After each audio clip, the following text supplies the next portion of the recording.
Maya Torres stood in the center of the massive chamber and felt very small. The Galactic Council Hall stretched far above her head with walls that seemed to touch the stars themselves. 300 alien species filled the seats around her, and each one looked at her with eyes that showed no respect. She held the datapad in her hands and tried to keep them from shaking. Earth had sent her here with one mission, and she intended to complete it no matter how afraid she felt. The speaker of the council was a being made of living crystal, named Vexthor. He sat on the highest platform and his body caught the light from 1,000 sources. When he spoke, his voice echoed through the chamber like breaking glass. Maya began her presentation. She talked about Earth and humanity, and all the things her people had accomplished in the short time since they had discovered faster-than-light travel. She explained how humans had developed new medicines and technologies that could benefit the entire galaxy. She asked for equal representation in the council and access to the advanced knowledge that other species took for granted. The laughter started slowly. One alien in the back made a sound like clicking stones. Then another joined in with a wet gurgling noise. Within moments, the entire chamber filled with the sounds of 300 species laughing at her. Maya felt her face grow hot. Vexthor raised one crystalline hand, and the laughter stopped. He looked down at Maya, and she could see amusement in his alien features. He told her that humanity was barely civilized. He said that humans were like children playing with fire, and that they had no place among the true powers of the galaxy. He reminded her that Earth had only joined the galactic community 50 years ago, while most council members had been traveling the stars for thousands of years. The vote came quickly. Every single member voted to deny the human petition. But that was not the worst part. Vexthor announced that due to human arrogance, the council had decided to reduce trading rights for Earth by 40%. Maya stood there in shock as the council members filed out of the chamber. They talked among themselves and ignored her completely as if she had already ceased to exist. She gathered her materials with trembling hands and walked toward the exit. The orbital station outside the council chambers was massive, and Maya felt lost in its corridors. She walked through hallways filled with aliens who moved past her without acknowledgement. Some pointed at her and made sounds that might have been laughter.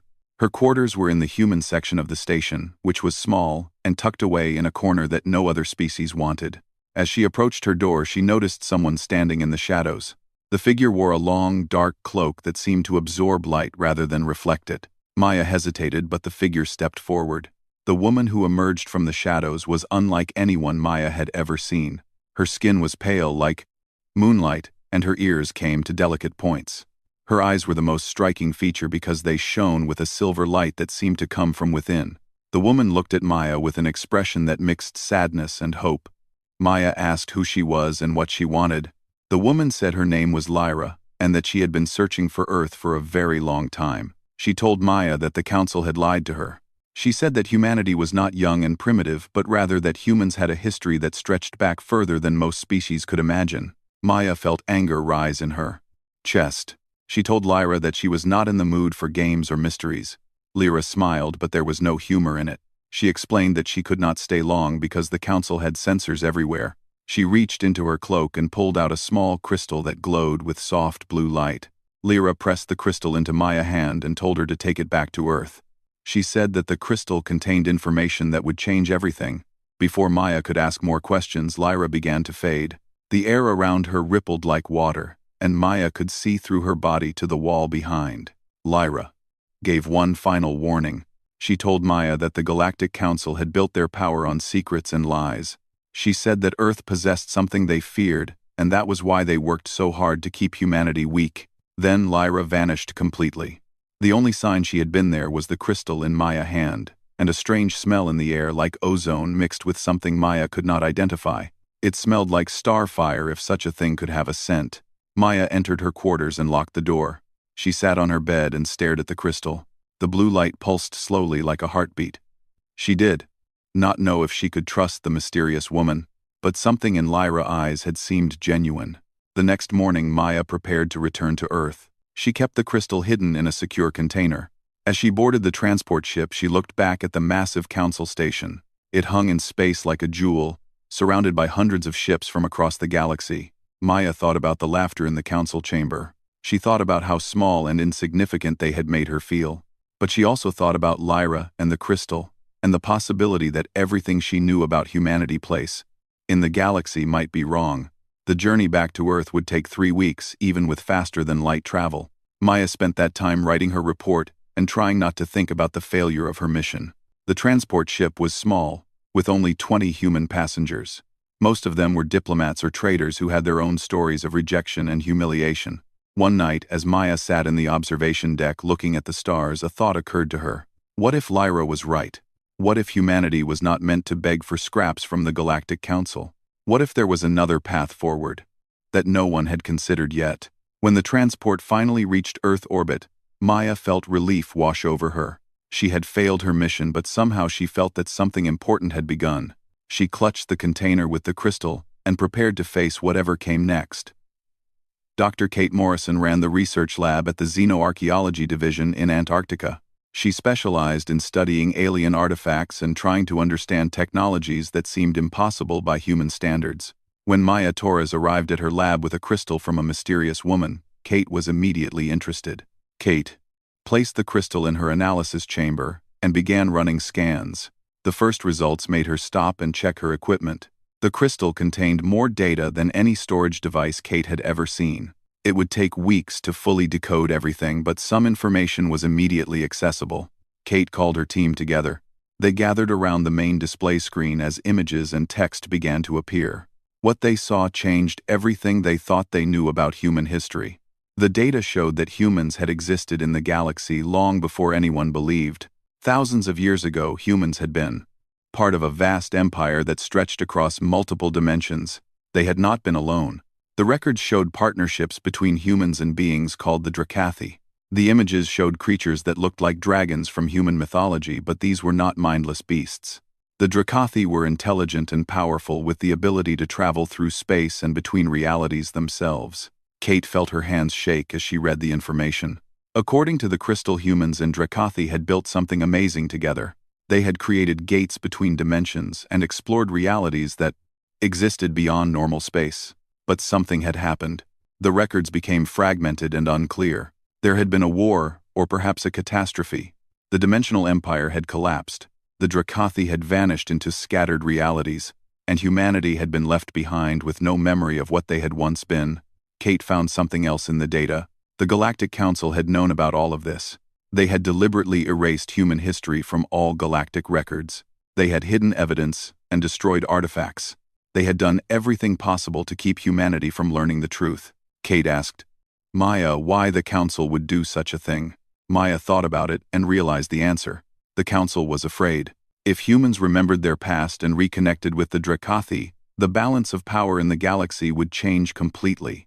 The current Council members had built their authority on being older and more advanced than other species. But if humanity had actually been exploring the stars when most Council species were still primitive, then their entire hierarchy became a lie. Kate continued analyzing the crystal. She found coordinates buried in the data. The coordinates pointed to a location in Antarctica, not far from her research facility. Kate organized an expedition immediately. Her team traveled across the ice to the coordinates with ground-penetrating sensors. What they found made them call for more equipment and more personnel. Buried 2 kilometers beneath the ice was a structure. It was massive and made from materials that did not match anything in known databases. The structure was still active. Power readings showed that something down there had been running for thousands of years. Kate's team began drilling. It took 3 days to reach the structure. When they finally broke through into the chamber below, Kate was the first to descend. The chamber was enormous and lit by panels that glowed with soft blue light. In the center stood a device that looked like a massive ring made of metal and crystal. Kate recognized it from the images in the data crystal. It was a dimensional anchor, the device that humans and Drakathi had used to connect Earth to other realities. Kate reached out to touch the ring and felt energy pulse beneath her fingers. The anchor was dormant, but not dead. It was waiting. That night, as Kate and her team studied the anchor, something happened. The air in the chamber began to shimmer. Kate's team scattered as a portal opened in the middle of the room. Lyra stepped through. She looked exactly as Maya had described her, with silver eyes and pointed ears. But she was not alone. Behind her came a creature that made Kate's heart stop. The dragon was massive, with scales that shifted between solid matter and pure energy. Its eyes burned with intelligence, and when it looked at Kate, she felt the weight of thousands of years. Lyra introduced the dragon as Ashvrin, She explained that he was the last of the Dracathi who remembered the old alliance with humanity. Kate found her voice and asked Lyra what she really was. Lyra smiled and the truth came out. She was not an elf despite her appearance. She was a hybrid born from the union of human and Dracathi during the age of the Dimensional Empire. When the Empire collapsed, Lyra had been trapped in a reality that was dying. She had spent thousands of years searching through collapsed dimensions looking for Earth. She had found fragments and ruins but never the actual world where humanity had survived. Until now. Ashfrin spoke directly into Kate's mind, and his voice was like thunder and music combined. He told her that the Dracathi had not abandoned humanity. They had been scattered across dying realities, unable to find their way home. The dimensional anchors had all gone dark. But now one was active again. Now there was hope. Lyra explained what needed to happen next. The anchor could be fully activated. It could send a signal across all the collapsed realities and sealed dimensions where Dracathi might still survive. The signal would be a call to return, a summons to reunite with their ancient allies. But Kate had to understand the consequences. If they activated the anchor, the Galactic Council would know immediately. They would see it as a threat. They might even attack Earth to stop it. Kate looked at Ashfrin, and then at the massive ring of the dimensional anchor. She thought about the lies the Council had told. She thought about how they had mocked Maya and reduced Earth trading rights. She thought about all the humans who had been made to feel inferior and primitive. Kate made her decision. She told Lyra to show her how to activate the anchor. Whatever happened next, humanity would face it with the truth on their side. Lyra and Ashfrin worked with Kate's team through the night. They taught the humans how to interface with the ancient technology. They explained the frequencies and harmonics that would carry the signal across dimensions. By morning, everything was ready. Kate contacted Maya and told her what they had found. Maya immediately took the information to the president. Within hours, the highest levels of human government knew the truth about Earth history and the sleeping dragons. The decision of what to do next would change the galaxy forever. President Lisa Hammond sat in the emergency meeting room, with advisors from every nation. Kate Morrison appeared on the main screen, explaining what they had found in Antarctica. Maya Torres stood beside the president and verified everything. The crystal from Lyra had been analyzed by 12 independent teams. Every single one confirmed that the information was real. Human history stretched back thousands of years further than anyone knew. The Galactic Council had deliberately hidden this truth. Lisa looked around the room at the faces of world leaders. Everyone understood what this meant. Earth had been operating under false assumptions. They had been begging for acceptance from a council built on lies. The vote was unanimous. If the galaxy wanted to treat humanity as children, then humanity would stop playing by the galaxy rules. Lisa gave the order. At exactly midnight Greenwich time, every human ambassador across the galaxy would deliver the same message. Earth was withdrawing from all treaties. All trade agreements were cancelled. All non-aggression pacts were void. Effective immediately. The ambassadors did exactly as instructed. On 300 worlds, human representatives walked into government buildings and delivered the message. Some aliens laughed, thinking it was a joke. Others became angry. A few seemed worried. The Galactic Council called an emergency session within hours. Vextor demanded that Earth explain itself. Maya Torres appeared on the communication channel from Earth. She was calm, and her voice was steady. She told the Council that humanity had learned some interesting history. She explained that Earth would no longer honor agreements made under false pretenses. She informed them that humans remembered what the Council had tried so hard to make them forget. The Council chamber erupted in chaos. 300 species began shouting at once. Some demanded military action against Earth. Others called for economic sanctions. A few species said nothing, but their representatives looked nervous. What the Council did not immediately understand was how much they needed humanity. Over the past 50 years, human traders and scientists had become deeply integrated into galactic society. Human engineers maintained systems on hundreds of stations. Human doctors worked in hospitals across dozens of worlds. Human artists and entertainers had become popular throughout the galaxy. Human innovations in technology had been quietly adopted by many species. Withdrawing all of that overnight created immediate problems. Stations began reporting system failures. Hospitals lost access to human-developed medicines. Entertainment networks found huge gaps in their programming. Manufacturing facilities discovered that they relied on human-designed components. The economic impact hit within days. Meanwhile, on Earth, Kate and her team prepared the dimensional anchor. Lyra and Ashvin stood beside them as human technicians made final adjustments. The anchor required massive amounts of power. Every nation on Earth contributed energy from their grids. Nuclear plants, solar arrays, and fusion reactors all directed their output to Antarctica. The device began to glow. The metal ring started to spin slowly at first, then faster. The crystals embedded in its surface pulsed with light. Ashvin spread his massive wings. His body shifted between solid form and pure energy. He opened his mouth and released a sound that human ears could barely process. It was not a roar exactly, but something deeper. Something that resonated across frequencies that existed outside normal reality. The dimensional anchor responded to his call. Energy flowed through the ring, and then shot upward through the ice and atmosphere into space. But the beam did not stop at the edge of normal space. It pierced through dimensions. It reached into realities that had been sealed for thousands of years. It touched collapsed universes where time moved differently. The signal carried a simple message in ancient harmonics.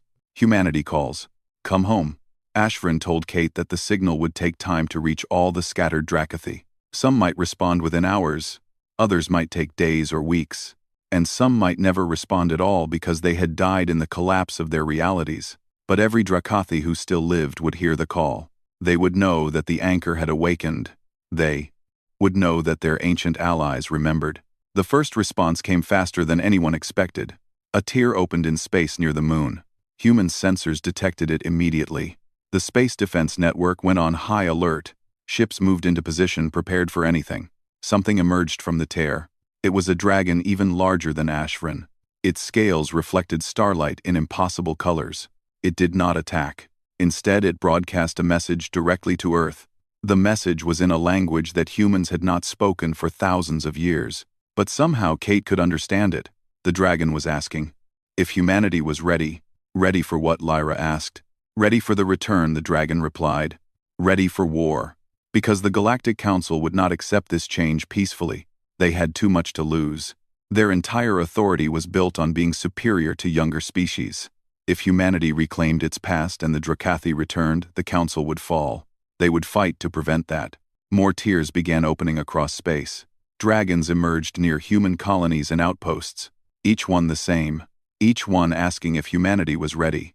Lisa Hammond addressed the entire planet in a broadcast. She explained everything. The lies about human history, the dimensional empire that had been forgotten, the Dracathi who had been humanity partners, the Galactic Council that had worked to keep humans weak and ignorant. She told every person on Earth that a choice had been made. Humanity would not beg anymore. Humanity would not accept being mocked and dismissed. If the Council wanted to treat them as a threat, then humanity would show them what a real threat looked like. The message was broadcast across the galaxy as well. Every species heard the Earth President speak. Some were shocked. Others were afraid. The Council called it a declaration of war. But Lisa corrected them. It was not a declaration of war. It was a declaration of independence. Earth would no longer participate in a system built on lies. The Dracathi would no longer hide in forgotten dimensions. The old order was ending. What came next would be determined by how the Council chose to respond. Vexthor made his choice quickly. He ordered the Council Armada to assemble. 300 species contributed ships. The largest military force ever gathered began moving toward Earth. The journey would take time even with faster-than-light travel. But the message was clear. The Council intended to crush humanity and drive the Dracathi back into hiding. What they did not know was that they were already too late. Commander Sophie Grant stood on the bridge of the human warship and watched her sensors. The displays showed something impossible happening. A dragon materialized beside her ship. It was the size of a small battle station with wings that seemed to fold through dimensions. Sophie crew panicked, but she ordered them to hold fire. The dragon did not attack. Instead, a voice spoke directly into Sophie's mind. The voice was old and powerful. It told her that the Dracathi remembered their oath. Humanity had called and they had answered. Sophie asked how many dragons had returned. The voice replied that hundreds had heard the signal. More were coming through every hour. They had been waiting in sealed dimensions for thousands of years, waiting for the anchors to wake, waiting for their human partners to remember. Across human space, the same thing happened. Every human ship and station reported dragons appearing nearby. The creatures did not threaten or demand. They simply took up positions as if they had always been there. The Galactic Council Armada continued its approach. 300 species had contributed warships. The fleet numbered in the thousands. It was the largest show of force in recorded history. Vexthor commanded the fleet personally from his flagship. He broadcast a message to Earth demanding surrender. He said that humanity had violated every principle of galactic order. He claimed that the Drakathi were dangerous reality breakers who threatened all life. He ordered Earth to deactivate the dimensional anchors and submit to Council authority. Maya Torres received the message in her office. She looked at the display showing the approaching Armada. Then she looked at another display showing the dragons that now surrounded Earth. She opened a channel to Vexthor. She told him that humanity had a different proposal. Earth would not surrender. Earth would not submit. But Earth also did not want unnecessary death. She offered the Council a choice. They could turn back and accept that the old order was finished, or they could continue and discover why the ancient council members had feared the human Drakathi alliance. Vexthor's response was immediate. He ordered the fleet to continue. In Antarctica, Lyra worked with Kate to bring the dimensional anchor to full power. Ashvrin circled overhead with dozens of other dragons. The sky above the research station looked like it was on fire as dragon wings caught the sunlight. Kate asked Lyra what would happen when the fleets engaged. Lyra explained that the Drakathi did not fight like normal beings. They could move through dimensions. They could be in multiple places at once. They could tear holes in space and redirect weapons into other realities. A single Drakathi could disable dozens of normal warships. And there were hundreds of dragons now, with more arriving every minute. The Council Armada reached the edge of Earth's solar system. Sophie Grant's ship was part of the defense fleet positioned near Mars. She watched as the Council ships dropped out of faster-than-light travel. The enemy fleet stretched across space like a wall of metal. There were cruisers and battleships, carriers and destroyers, weapons, platforms, and support vessels. It should have been overwhelming. But Sophie was not looking at the Council fleet. She was looking at the space between the Council ships and Earth. Dragons filled that space. They moved in patterns that made no sense to normal physics. Some seemed to exist in multiple locations simultaneously. Others phased in and out of visibility. Their scales reflected light that came from other dimensions. The Council fleet stopped. Sophie could only imagine what their sensors were telling them. The fleet admiral sent a message to Vexthor. The message was not made public, but Sophie could guess its content. The admiral was recommending retreat. Vexthor refused. He ordered the fleet to advance. Several species immediately withdrew their ships from the formation. They had seen enough. They knew what fighting the Drakathi would mean. Their ships turned and jumped back to faster. Then light travel. More species followed. Within minutes, the Council fleet had lost a third of its ships. Vexthor commanded the remaining vessels to open fire. Weapons activated across hundreds of ships. Energy beams and missiles launched toward the dragons. None of them reached their targets. The dragons moved. Space itself bent around them. Weapons fire vanished into portals that appeared and disappeared in microseconds. Some missiles were redirected back at the ships that launched them. Energy beams scattered across dimensional boundaries. And then the dragons responded. They did not destroy the Council ships. Instead, they disabled them. Dragons phased through hulls as if the metal did not exist. They appeared inside engine rooms and reactor chambers. They touched systems with claws made of dimensional energy. Ships lost power. Weapons went offline. Life support continued functioning, but everything else stopped. Within 20 minutes, every Council ship in the fleet was floating dead in space. Not a single crew member had been killed, but the entire armada was helpless.